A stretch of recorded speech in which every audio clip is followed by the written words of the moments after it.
વરસાદથી નાયકા અને Dholidhaja dam overflow થયો છે।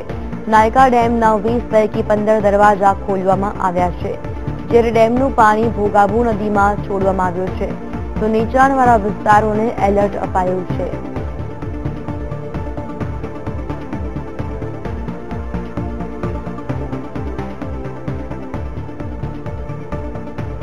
જે રીતે નીચાણવાળા વિસ્તારોમાં પાણી ભરાઈ ચૂક્યું છે। સુરેન્દ્રનગરમાં મુશળધાર વરસાદ નોંધાયો છે, તેના કારણે ડેમના દરવાજાને પણ ખોલી દેવાયો છે। ભોગાબુ નદીમાં પાણી છોડવામાં આવ્યું છે। ભારે વરસાદના પગલે નાયકા અને ધોળીધજા ડેમ ઓવરફ્લો થઈ ચૂક્યા છે। નાયકા ડેમના કુલ 20 પૈકી 15 દરવાજા ખોલવામાં આવ્યા છે। નીચાણવાળા વિસ્તારોમાં જે રીતે ઠેર ઠેર પાણી ભરાઈ ચૂક્યા છે, તેના કારણે એલર્ટ આપી દેવાયું છે। તંત્ર પણ હાલ તો એલર્ટ પર છે। કોઈ પણ અનિચ્છનીય બનાવ ન બને, નુકસાન ન થાય તેના માટે તંત્ર પણ હાલ તો ખડેપગ છે।